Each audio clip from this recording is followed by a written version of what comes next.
Oke. Saya mau share screen tapi di sini masih disable. Kalau Oke, bisa saya dikasih izin. coba ganti. Oke, silakan Bang. Oke.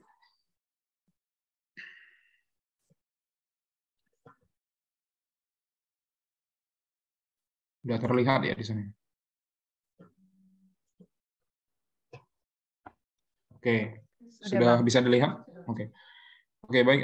Assalamualaikum warahmatullahi wabarakatuh. Selamat pagi untuk rekan-rekan semua, Bapak, Ibu, dan teman-teman mahasiswa.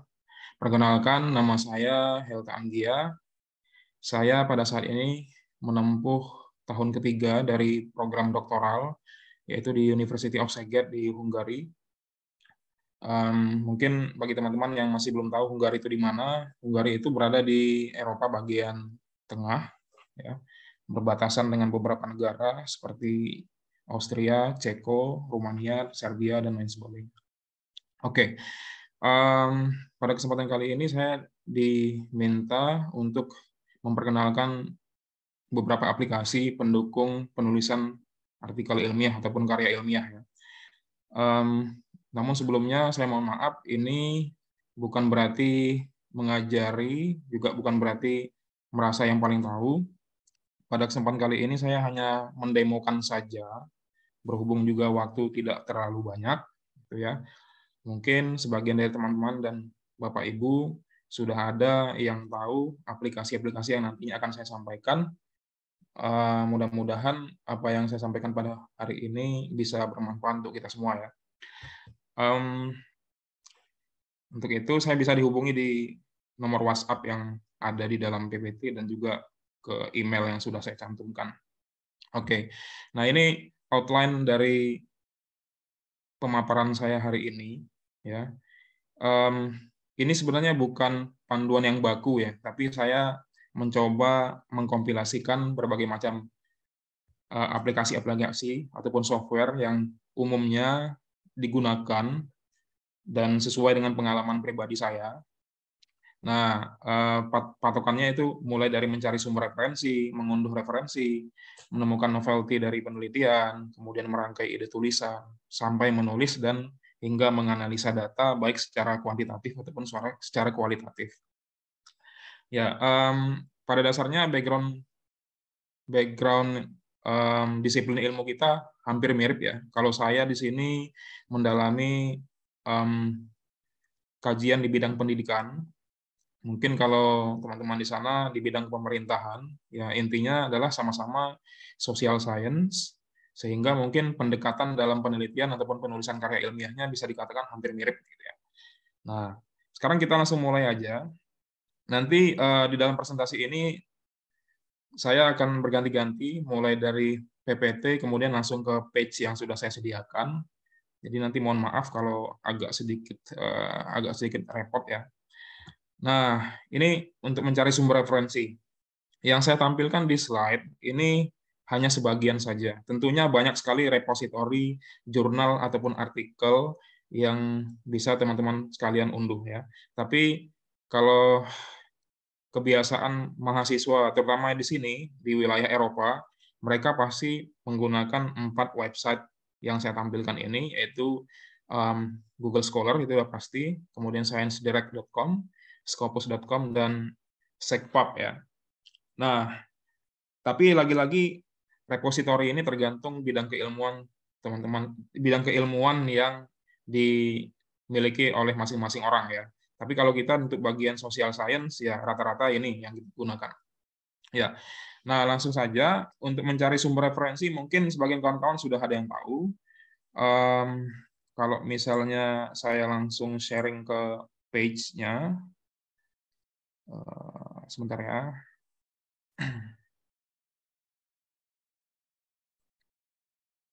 Oke, ini dia.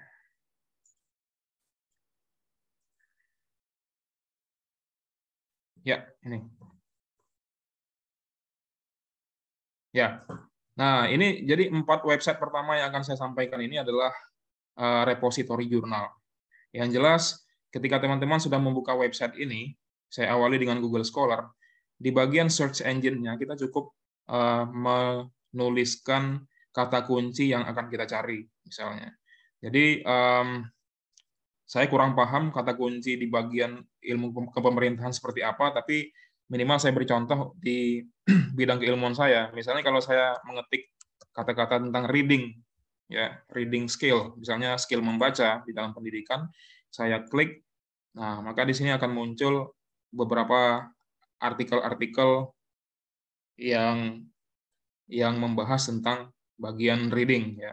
Kemudian kita juga bisa membatasi pencarian kita dari tahun berapa hingga tahun berapa. Misalnya, biasanya dalam penulisan karya ilmiah, referensi yang sangat diharapkan adalah dari 5 tahun ke belakang. Kalau sekarang tahun 2022, maka kita ambil dari tahun 2018. Maka secara otomatis Google Scholar ini akan membatasi paper-paper yang membahas tentang reading dari tahun 2018 sampai yang terbaru. Nah, caranya adalah teman-teman tinggal buka, klik di linknya ini, ya kan? Klik di linknya, kemudian nanti akan muncul informasi dari artikel-artikel ini. Nah, beberapa repositori sudah menyediakan untuk download otomatis. Misalnya ketika teman-teman menemukan PDF yang ada di sini, kalau kita klik ini bisa langsung mendownload artikel yang kita inginkan, gitu ya. Nah, ini contoh saja. Jadi tentunya semuanya lagi-lagi tergantung kepada kata kunci yang teman-teman gunakan. Misalnya kalau bagian kepemerintahan, sejauh yang saya tahu, misalnya kalau kata kuncinya adalah governance, ya, governance, maka akan muncul artikel-artikel yang ditulis oleh para peneliti bidang governance, tinggal dibaca saja mana yang paling berkaitan dengan bidang yang ingin dikaji. Ya. Kemudian kita juga memiliki yang namanya Science Direct, yang memiliki pola kerja yang hampir mirip, ya, sciencedirect.com. Nanti di dalam slide ini saya sediakan linknya, sehingga bisa diakses sendiri nanti. Nah, di bagian keywords kita juga bisa masukkan kata-kata seperti governance tadi. Ya, governance. Maka kita klik, maka akan keluar paper-paper yang membahas tentang governance. Kita bisa klik dari tahun berapa saja, 2018, 19, 20, 21, 22, 23. Nah, ini. Nah, biasanya paper-paper yang dipublish, baik itu di Google Scholar, di sciencedirect.com, ini adalah paper-paper ilmiah yang terkait dengan domain spesifik, yaitu dia membahas tentang sebuah topik secara spesifik. Tapi kalau misalnya teori inti dari ilmu kepemerintahan, misalnya dari buku ataupun artikel ternama yang diterbitkan di tahun 1950-an, kalau itu dianggap sebagai teori yang sangat penting, maka itu disebut sebagai canon teori dan masih boleh untuk dimasukkan ke dalam penulisan. Tapi kalau kita sekedar mengutip artikel-artikel ilmiah yang ditulis oleh peneliti lainnya, cukup dari 5 tahun berikutnya ke belakang. Ya, ini sama sistem kerjanya. Nah, di dalam Science Direct kita bisa mendownload, ya, bisa mendownload juga, tergantung kalau dia menyediakan link download. Tapi beberapa paper misalnya seperti ini dia tidak menyediakan link download. Terkadang dia hanya menyediakan informasi singkat saja tentang paper ini, ya. Kalau kita download seperti biasa tidak mungkin bisa, kecuali kalau teman-teman atau Bapak Ibu di kampus tempat sekarang bernaung itu berlangganan dengan jurnal-jurnal, sehingga bisa memiliki hak untuk mendownload, ya. Oke. Begitupun di repositori lain seperti Scopus memiliki sistem yang sama, dan juga ada SecPub Journal, yaitu memiliki sistem yang sama. Nah, saya tidak akan berlama-lama di sini, yang jelas nanti linknya sudah disediakan di PowerPoint, nanti mohon dibagikan. Sistem kerjanya dia menggunakan keywords, dan kita bisa download yang menyediakan link untuk di-download, ya, untuk mendownload. Oke, dan sekarang saya lanjutkan. Ini untuk mencari sumber referensi, ya. Kalau saya lanjutkan ke slide berikutnya, nah ini untuk mengunduh referensi. Mengunduh referensi ini ada beberapa pilihan, teman-teman sekalian. Referensi itu kan bisa jadi artikel dari jurnal ilmiah, baik itu nasional ataupun internasional, atau buku, ya. Nah, satu hal yang kita pahami bersama mungkin secara garis besar, keterbatasan kita di Indonesia adalah akses menuju sumber-sumber bacaan, baik itu buku ataupun artikel-artikel ilmiah. Ya, ini yang saya tampilkan di sini adalah suatu hal yang sifatnya adalah rahasia umum ya. Kalau kita berkiblat ke pola pendidikan yang ada di Amerika, tentunya Amerika itu sangat melindungi yang namanya hak cipta. Tapi kalau kiblat lainnya, yaitu kiblat Rusia, itu ada beberapa website yang bisa kita gunakan untuk membajak sebuah karya ilmiah. Artinya bukan membajak, mengambil artikel dari website internet ya, yang bisa kita jadikan sebagai bahan referensi kita. Tetapi sekarang pada umumnya, contohnya website ini. Ya, website ini saya rasa di kalangan para dosen ini sudah sangat populer. Sudah sangat populer dan diketahui bersama, bisa digunakan untuk mengambil karya ilmiah yang tidak bisa di-download di beberapa repositori yang tadi sudah saya sampaikan. Tapi terkadang website ini dia suka berganti-ganti ya. Yang berganti itu domainnya. Biasanya namanya itu Skyhub, tapi di belakangnya ini berganti-ganti. Tergantung kalau dia sudah di-ban, maka dia akan berganti ke domain yang lain. Akan berganti ke domain yang lain dan selalu dinamis, selalu berganti-ganti, tidak pernah tetap. Tapi kalau teman-teman melihat page yang tampil di layar sini, ini ada Skyhub, ada burung yang paruhnya ada kunci, dan di sini ada tulisan to remove all barriers in the way of science, untuk menghilangkan semua rintangan dalam menuntut ilmu. Nah, ini filosofinya ini. Jadi kita tinggal mengcopy DOI dari setiap paper yang kita temukan di repositori, kita tampilkan di sini, di bagian sini, kemudian kita tinggal klik open ya. Tapi yang menjadi fenomena adalah dalam beberapa waktu terakhir ini tidak terlalu efektif kerjanya, tidak terlalu efektif ya. Boleh saya coba ya. Saya coba, ini ada satu paper nih tentang best scenic zone di sini ya.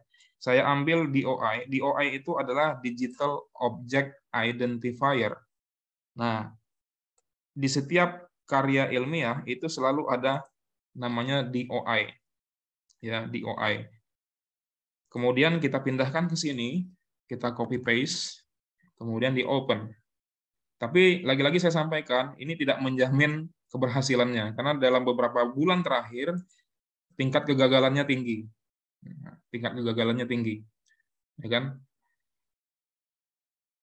Kecuali kalau teman-teman sekalian terafiliasi ke kampus yang memang berlangganan dengan jurnal ilmiah. Ya. Oke, sambil menunggu yang ini, saya akan tampilkan sebuah website untuk mengakses buku yang disebut sebagai LibGen. LibGen ini di kalangan para akademisi juga sudah sangat populer. Misalnya, kalau saya klik kata kunci governance tadi, kemudian saya search di sini, maka muncul banyak pilihan-pilihan buku yang bisa kita download yang bertemakan governance. Tapi kalau saya boleh kasih usul, kasih saran, carilah yang extensionnya PDF, ya PDF.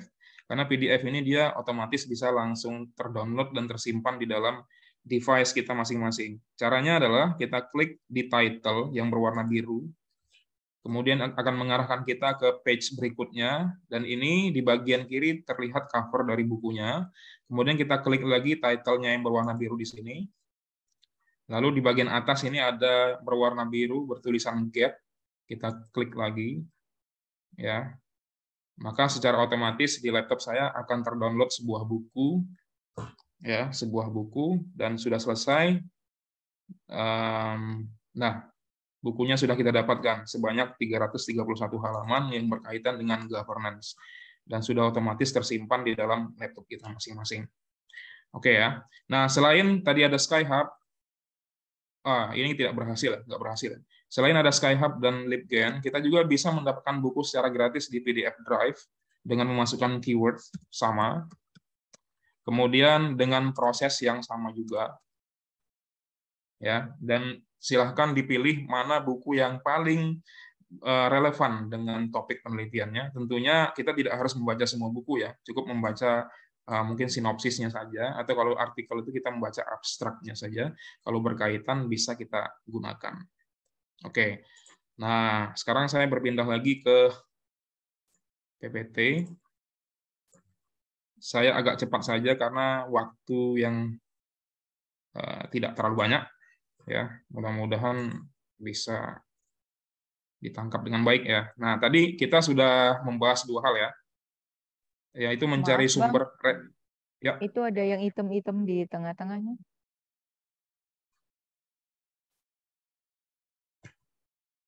masih ada. Belum muncul share screen-nya.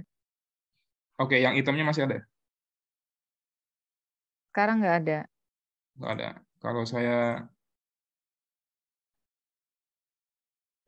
Kalau begini, Bang. Masih ada.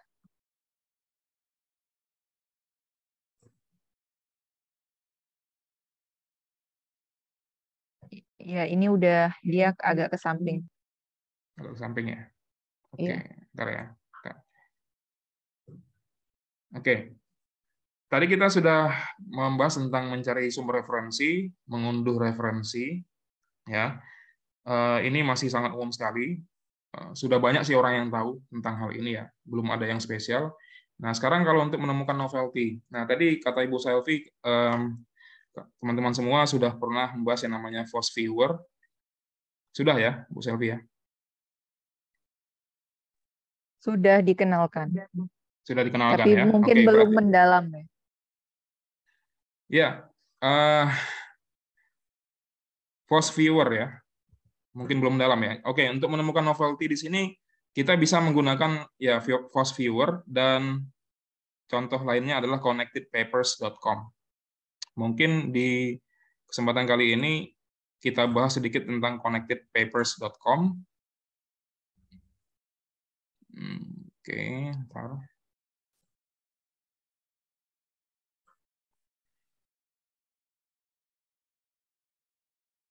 Oke.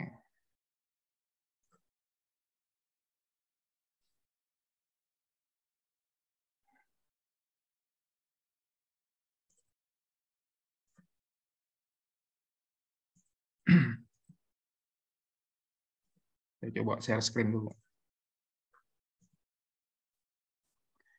Ya, kalau teman-teman semua sudah dikenalkan dengan Post Viewer, kalau di connectedpapers.com, ini sistem kerjanya hampir mirip dengan Post Viewer, tapi punya kelebihan dan punya kekurangan.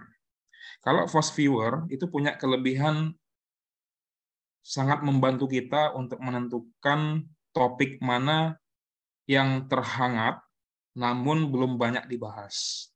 Sehingga itu memberikan gap kepada kita untuk meneliti di bidang topik tersebut, gitu ya. Tapi saya kurang tahu ya, kalau di Force Viewer, apakah dia langsung mendirect kita ke artikel-artikel yang berkaitan. Oke, kalau di Force Viewer, untuk bisa menentukan gap ataupun novelty, syaratnya kita harus mendownload artikel tentang topik-topik tersebut dulu. Nah, kalau di Connected Papers, ini bedanya adalah, kalau untuk menentukan gap, mungkin dia tidak setajam Force Viewer.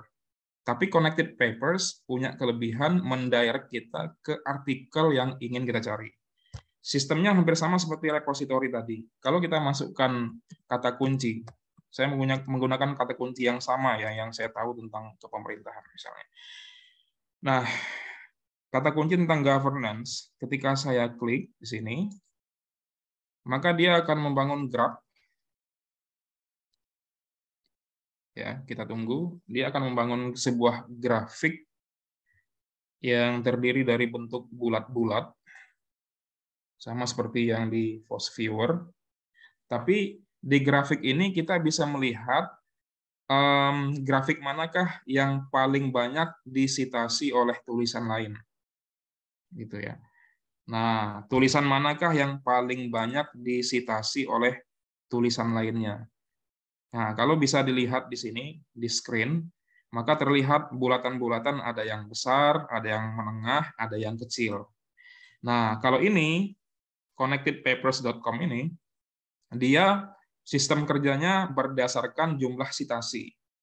Artinya, semakin besar bulatannya, maka dia semakin populer tulisan tersebut. Maka, apabila kita membahas sebuah tulisan kita di bidang governance, rasanya tidak afdol kalau kita tidak mensitasi yang bulatannya paling gede ini. Gitu ya. Nah, misalnya kalau kita mensitasi, kita mengkutip tulisan dari bulatan yang kecil, misalnya nih, yang paling kecil nih, ya, yang di tahun 2017 ini, bukan tidak boleh, boleh saja, ya, boleh saja, tetapi jangan-jangan kita belum tahu di antara para penulis ini manakah yang paling populer, gitu ya. Nah, maka connectedpapers.com ini mengarahkan kita ke tulisan yang paling populer. Jadi kalau saya klik misalnya lingkaran yang paling besar, ini artinya sebuah tulisan yang paling banyak dikutip oleh para peneliti lainnya di bidang kepemerintahan. Nah, gitu ya. Saya nggak tahu nih benar apa enggak. Nah, di sini dia langsung mendirect kita ke abstraknya. Di sini ada abstraknya. Gitu. Ya. Nah, kemudian kita bisa langsung membuka di link di sini, dia sediakan ada di Google Scholar, ada di Publisher Page, ada di Semantic Scholar. Jadi kalau teman-teman klik, ya, kita mungkin tidak terlalu mendalam ke sana. Kalau kita klik di sini, maka paper ini, yaitu paper tulisan Kaufman tahun 2006 ini, bisa kita download segera ke dalam laptop kita. Tapi lagi-lagi tergantung jurnal tujuannya, apakah dia menyediakan layanan download, dia menyediakan secara free atau tidak, dia open access atau tidak. Kalau dia nggak open access, maka kita buka dengan cara lain, yaitu dengan skyhub.com, Skyhub tadi, sehingga masih bisa kita dapatkan. Ya, jadi ini sistem kerjanya agak sedikit beda dari yang namanya post viewer. Nah, dengan begini, kita dengan Connected Papers, kita jadi tahu koridornya ada di mana. Dengan Force Viewer, kita bisa melihat gap dari penelitian kita ada di mana. Gitu. Oke.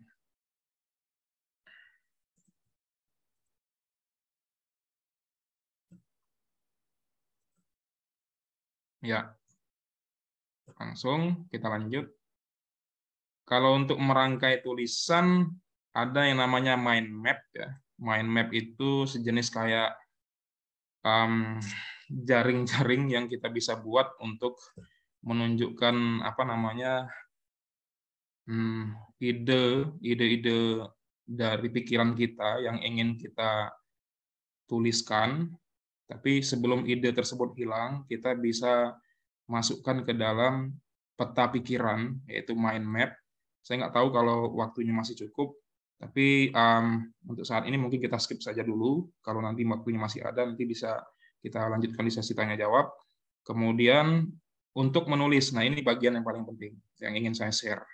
Di sini ada beberapa website, yaitu Google Translate, Quillbot, Mendeley yang kalian sudah pernah dikenalkan, kemudian Liquid Text, Grammarly, sebagian besar mungkin sudah paham apa itu Grammarly, dan APA Style.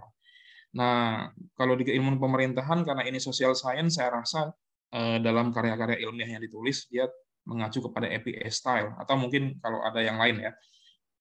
Nah, ini yang penting sekali.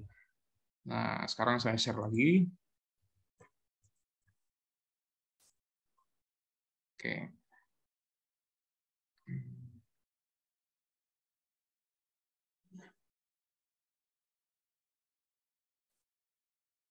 Nah, ini ya.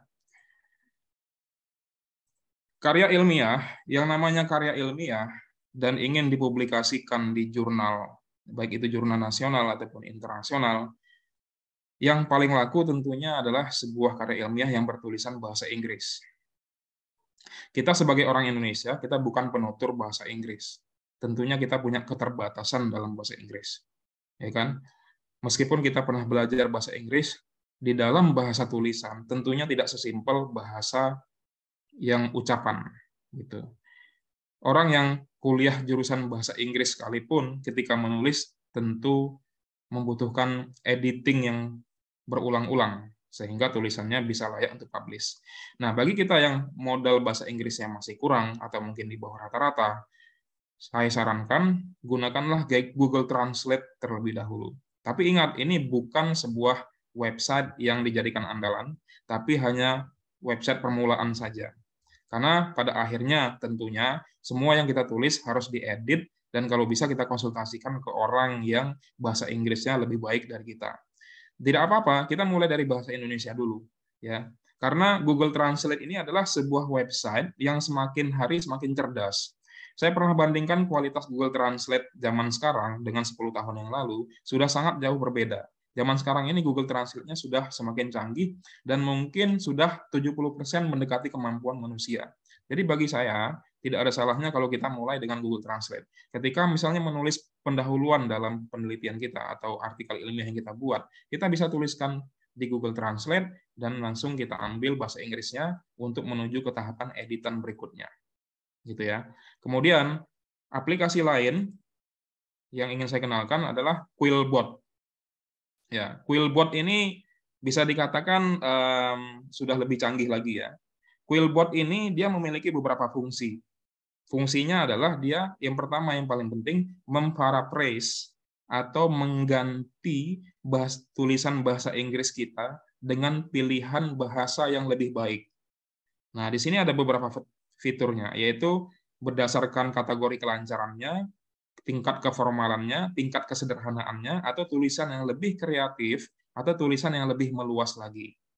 Kemudian fungsi kedua dari Quillbot ini adalah untuk mempersingkat sebuah tulisan yang terlalu bertele-tele. Mungkin kadang-kadang kita dalam menulis sebuah karya ilmiah itu ada beberapa orang yang memiliki kebiasaan menulis tanpa henti dan tidak tahu kapan akan selesai. Nah, tulisan tersebut bisa kita persingkat dengan menggunakan Quillbot, yaitu dengan menggunakan menu shorten yang ada di sini.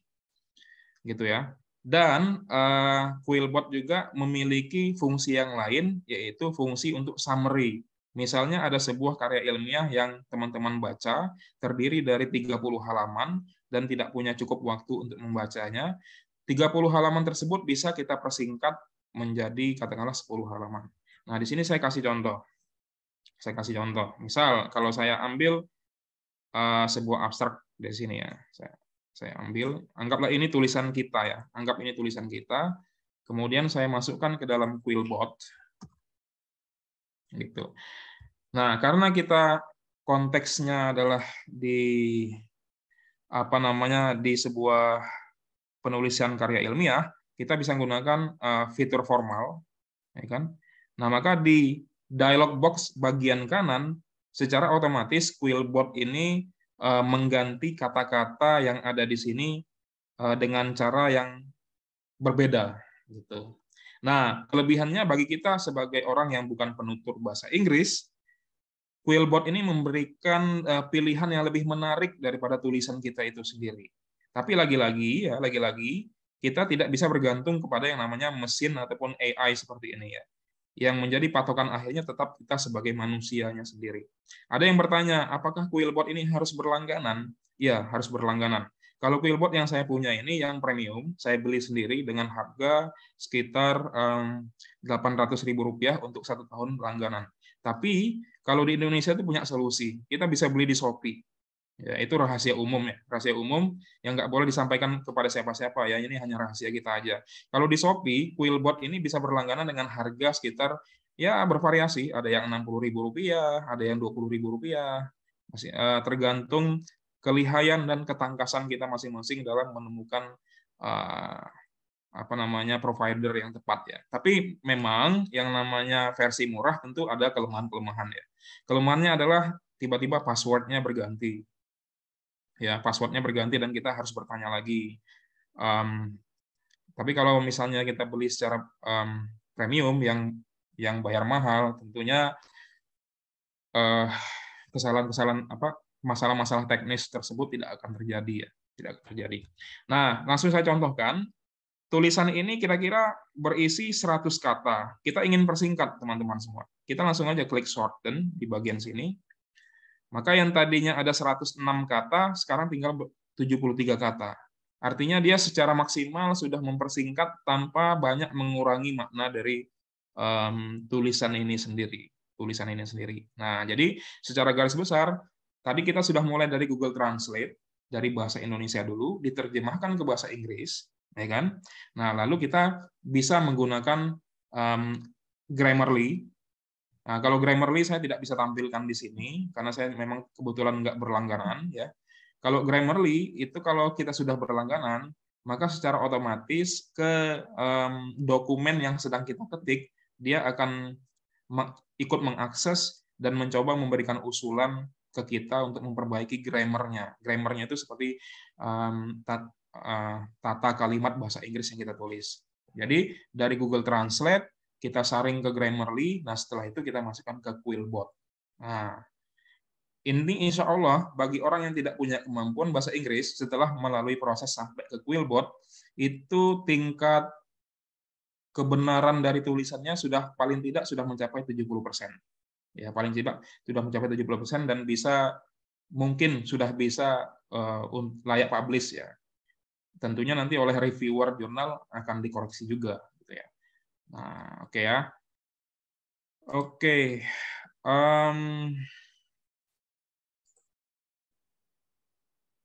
Sebentar ya. Saya harus berpindah dari satu slide ke slide lainnya. Oke, saya pastikan tidak ada yang terlewat ya. Oke, kalau kita tarik ke belakang lagi, ya. Tadi kita mulai dari mencari sumber referensi. Nanti ini sangat mudah sekali belajarnya. Artinya tidak perlu kecerdasan tingkat tinggi lah untuk memahami ini ya.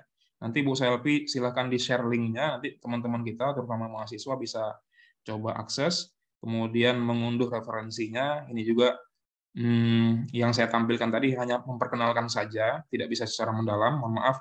Kemudian untuk novelty, kalian sudah pernah membahas fast viewer, dan connected papers bisa menjadi opsi, dan merangkai tulisan nanti kita bahas kalau masih ada waktu.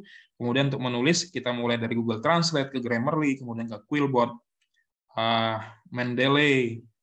Mendeley sudah dikenalkan, ya.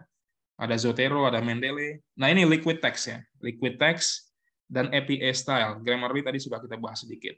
Nah, ini untuk liquid text. Ya. Saya coba sharing ya.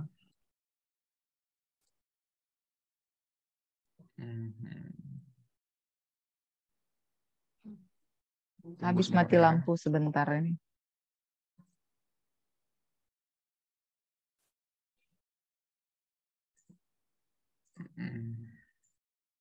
Oke, ini dia. Saya klik. Sebentar Bang, ini kita mau connect ke TV lagi soalnya tadi habis mati lampu. Oke, oke. Ya, mungkin ada yang mau bertanya dari luar audiens mungkin ya, dari luar apa dari yang di ruangan. Bang Arwanto mungkin tadi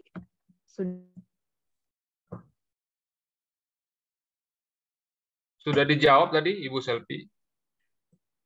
Oke, terima kasih Bang.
Itu yang menghitam-menghitam itu apa ya, Bang? Di layar ya.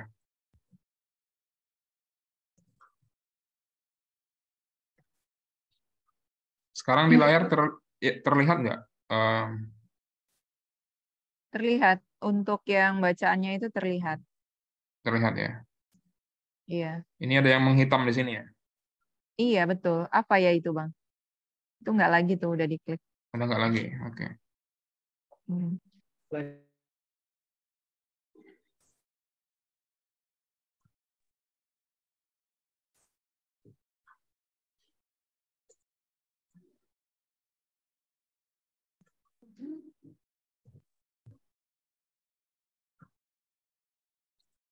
Di sana udah tersambung ke layar belum? Masih nunggu? Sedang disambungkan. Oke.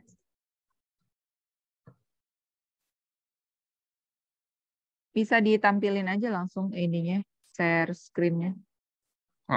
Ini saya lagi coba buka.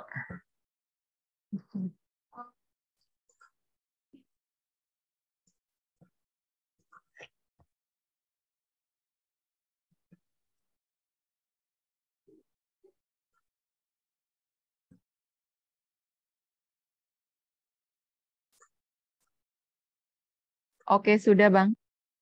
Oke. Ini saya tampilkan. Oke ya. Jadi sudah tampil ya di layar ya. Ada beberapa folder ya. Sudah ya, sudah tampil ya di layar. Iya. Ini foldernya Oke. dari mana Bang? Nah, ntar saya jelaskan. Liquid text ini kita harus berlangganan. Tapi kelebihannya menurut saya sih tidak terlalu mahal. Harganya, ya saya maaf nyebut harga ya. Harganya itu Rp175.000. Dan berlaku seumur hidup selama laptopnya nggak hilang atau rusak. Jadi kalau laptopnya hilang ya terpaksa berlangganan lagi. Maksudnya tidak bisa dibuka pakai email ya. Kalau dia udah terpasang di satu device, maka dia hanya bisa dipakai di alat itu aja. Nah, fungsinya dari Liquid Text ini fungsinya untuk anotasi. Anotasi itu adalah, kalau ada yang belum tahu, anotasi itu adalah kita memberikan catatan kecil kepada sumber-sumber bacaan yang kita baca. Sehingga ketika hari ini misalnya kita membaca ada 10 sumber bacaan, artikel-artikel ilmiah yang berkaitan dengan topik yang kita teliti dan yang mau kita tulis. Tapi kan kita tidak bisa langsung paham hari ini. Nah, maka kita buat catatan-catatan kecil untuk memperjelas pemahaman kita. Ya kan? Nah, tapi misalnya seminggu kemudian kita kembali lagi membuka folder tersebut, maka kita akan ingat ya, akan ingat.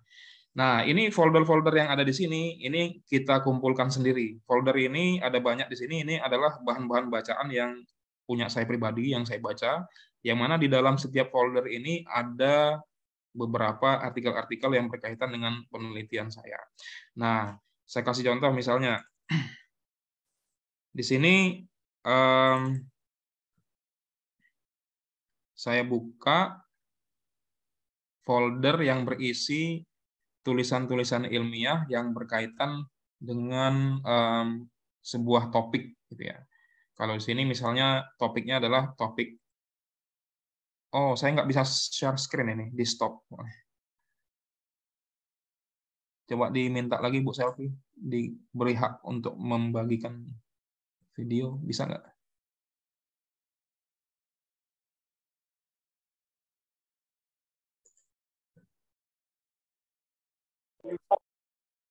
Sudah Bang. Kok tiba-tiba sudah ya? Tiba-tiba hilang. Maaf ya.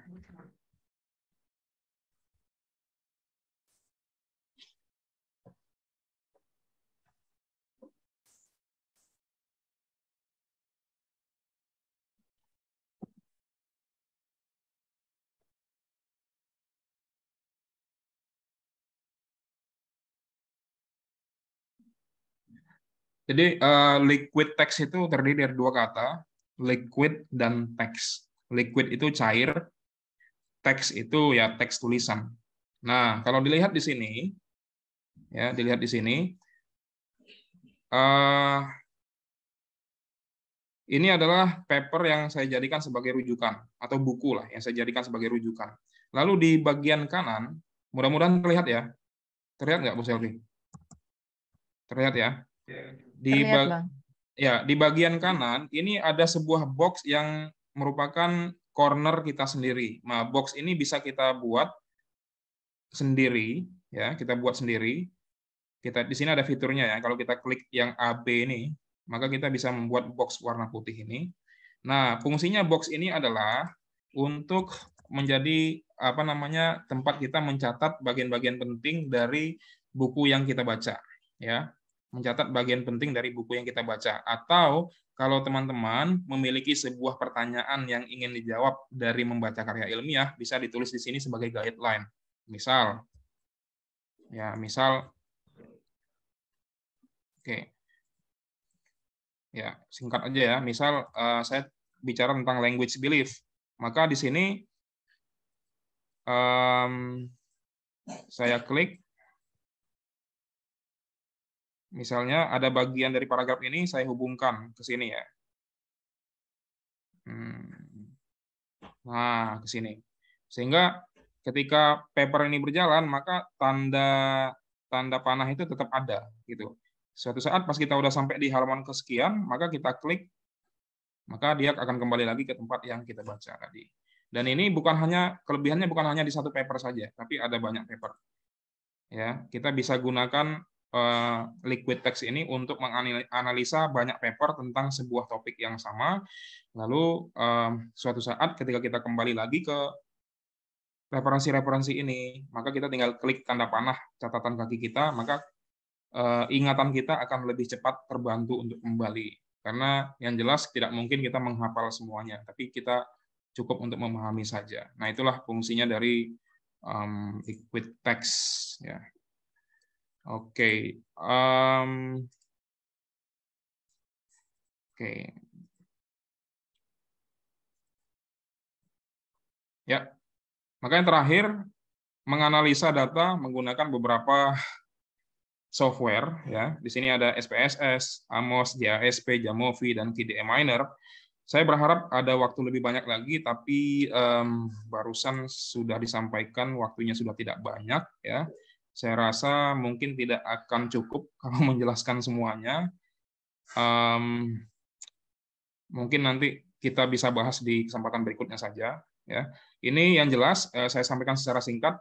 Kalau SPSS mungkin semua sudah tahu, tapi ada beberapa alternatif seperti JASP dan Jamovi yang bisa di-download secara gratis dari Google dan relatif lebih praktis ketimbang SPSS. Lalu output hasil dari statistiknya akan menampilkan figur ataupun gambar yang lebih menarik ketimbang yang ada di SPSS. Dan terutama kalau di JASP dan Jamovi, tabel-tabel yang dihasilkan sudah berdasarkan API style. Jadi di dalam paper kita tidak terlalu banyak lagi melakukan perubahan. Sementara KDE Miner ini sejenis seperti NVivo untuk menganalisa data secara kualitatif yang bisa menghasilkan grafik berdasarkan frekuensi dari dokumen yang sedang kita bahas gitu ya. Nah, sebagai penutup sebenarnya adalah ini ya. Nah, the truth is that any good modern rifle is good enough. The determining factor is the man behind the gun. Itu menurut Theodore Roosevelt. Yang jadi masalah besar itu, yang jadi senjata harusnya bukan alat yang modern, tapi yang penting itu adalah siapa yang menggunakan alat itu sendiri, yaitu the man behind the gun. Jadi lagi-lagi semuanya bergantung kepada kemampuan manusia. Mungkin terima kasih, begitu saja. Assalamualaikum warahmatullahi wabarakatuh. Waalaikumsalam warahmatullahi wabarakatuh. Terima kasih Bang Helta. Mungkin nanti sebenarnya akan banyak timbul pertanyaan-pertanyaan ya. Dan saya setuju sekali untuk yang terakhir itu. Aplikasi-aplikasi itu digunakan untuk mempermudah kita. Tapi kembali kepada kita yang menggunakan, apakah kita bisa misalnya memanfaatkan itu dengan baik. Karena seiring perkembangan waktu, nanti aplikasi-aplikasi mungkin yang lebih canggih lagi akan muncul gitu. Jadi kita tidak terpaku pada aplikasinya. Nah, untuk saat ini itulah aplikasi-aplikasi yang bisa membantu kita dalam proses penulisan. Oke, terima kasih. Saya mungkin buka sesi tanya jawab untuk 2 orang saja ini karena keterbatasan waktu kita. Silakan, tadi ada Bu Haifah dari sini yang mau bertanya, silakan. Iya, silakan. Untuk yang dari luar Kalbar, mungkin bisa di chat box pertanyaannya. Jika nanti tidak diakomodir secara langsung, mungkin bisa disampaikan jawabannya setelah Zoom. Gitu. Silakan Ibu Haifah. Oke. Terima kasih sebelumnya untuk Bu Selvi dan pemateri. Perkenalkan, nama saya Haifa dari PDN. Izin bertanya. Jadi tadi itu saya memperhatikan ada sebentar ya Pak. Namanya itu Connected Papers. Di mana ini setangkapnya saya adalah tools untuk mapping ya, mapping data. Nah, sebelumnya itu saya pernah memakai Force Viewer. Mantul suaranya, mantul sebentar. Nah, Force Viewer-nya setahu saya untuk sebelum kita mapping untuk mendapatkan datanya itu kita mencari sendiri datanya gitu. Misal dari Scopus, kita cari datanya, kita download, barulah kita mapping di Force Viewer. Nah, pertanyaan saya, untuk Connected Papers ini apakah sama gitu? Kita mencari datanya terlebih dahulu, kemudian kita gunakan mappingnya itu di Connected Papers itu. Jika memang iya, kita harus mencari datanya. Kita bisa mencari datanya di mana? Sekian, terima kasih. Baik, terima kasih Bu Haifa. Mungkin saya tampung dulu ya, satu ya Bang. Selanjutnya di sini masih ada yang mau tanya? Ya, silakan. Ini ada dari Praja. Pakai itu aja ya, pakai kamera itu.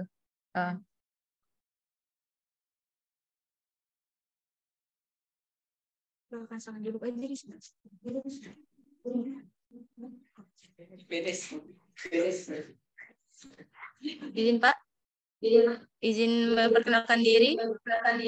Prada Muda Octavia Rizky Aziza, asal pendaftaran Sulawesi Selatan. Izin Pak, izin bertanya.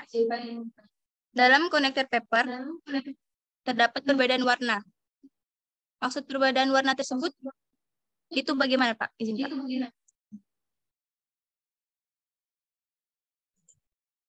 Sudah cukup?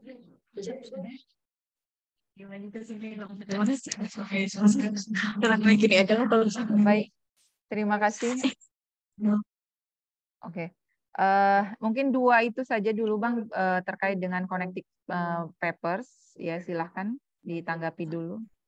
Oke, terima kasih dengan pertanyaannya. Ya, saya coba menjawab pertanyaan yang pertama. Kalau di Force Viewer benar, kita harus mencari dulu papernya. Ya, papernya kita cari dulu, lalu kita rapikan dulu di Mendeley. Nah, maksudnya kita rapikan di Mendeley itu gunanya ada dua. Yang pertama, kita mengecek keywords-nya lengkap apa enggak. Karena sistem kerja Force Viewer itu tentunya berdasarkan kata kunci. Kalau kata kuncinya nggak ada, maka dia tidak akan terdetek. Ya, itu yang pertama. Dan yang kedua, dari Mendeley kita memproduksi sebuah file yang namanya RIS. Nah, file RIS itulah yang akan nanti ditransfer ke Force Viewer. Setelah sampai di Force Viewer, maka Force Viewer akan bekerja sesuai dengan keywords yang kita transfer tadi, ya dari data kita tadi, maka akan terlihat yang pertama, berdasarkan keyword tersebut akan terlihat topik-topik dari topik yang mau kita teliti, ya kan? Aspek mana yang sudah sangat populer, ya, yang sudah sangat banyak diteliti orang, dan aspek mana yang masih sangat sedikit penelitinya. Lalu akan terlihat topik-topik mana sajakah yang baru-baru saja populer, dan topik-topik mana sajakah yang sudah tidak populer lagi, tapi populernya di tahun-tahun yang sebelumnya. Nah, gitu. Kemudian nanti akan dibedakan dengan warna-warna. Ya, yang mana kalau warnanya semakin hijau atau semakin merah itu maka akan semakin banyak atau semakin populer, biasanya begitu.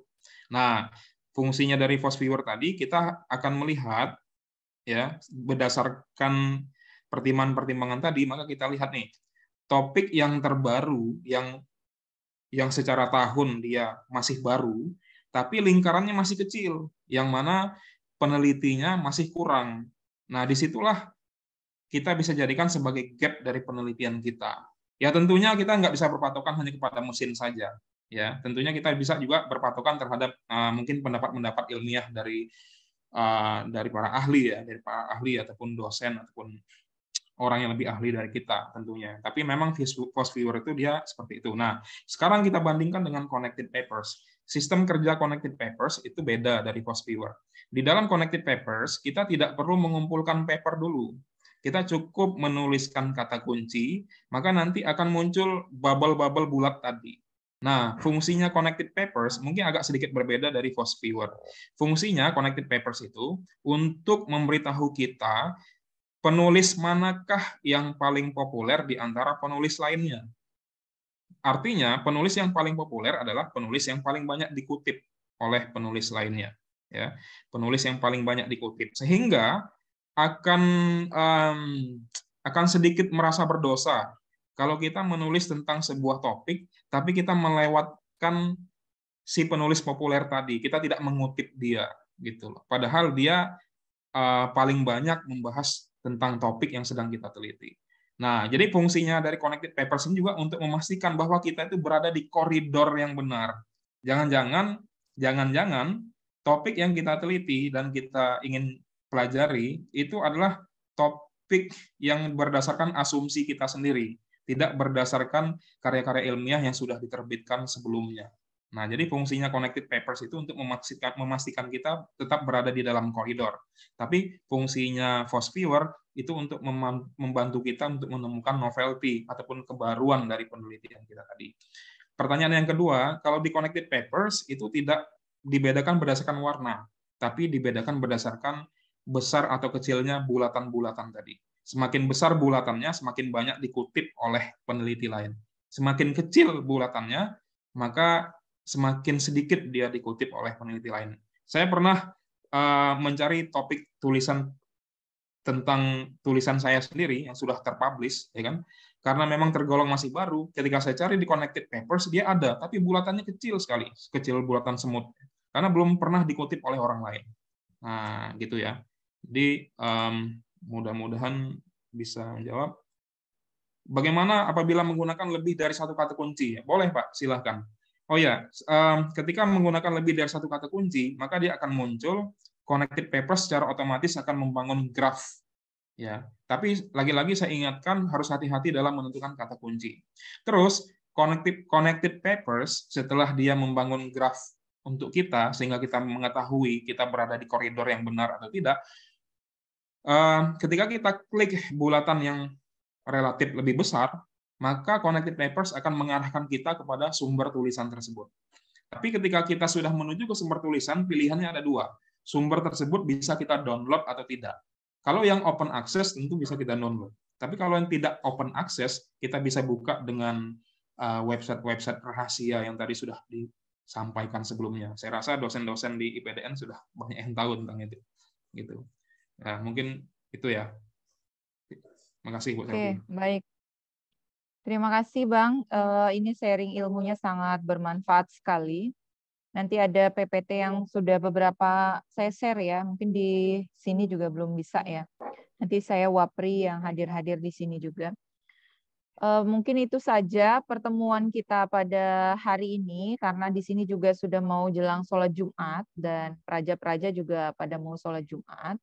Sekali lagi saya mengucapkan banyak terima kasih kepada Bang Helta dan juga keluarga ya di sana. Semoga sehat-sehat selalu di Eropa. Amin. Nanti praja-praja yang di sini nanti akan ada yang menyusul untuk studi di Eropa. Oh ya, sebelum ditutup Bu Selvi, sekarang Ya. kerjasama Indonesia dengan Hungaria semakin baik, kemudian kesempatan beasiswa semakin tinggi. Jadi untuk S1, S2, S3 besar, terutama S2 dan S3. Nah, tuh ya.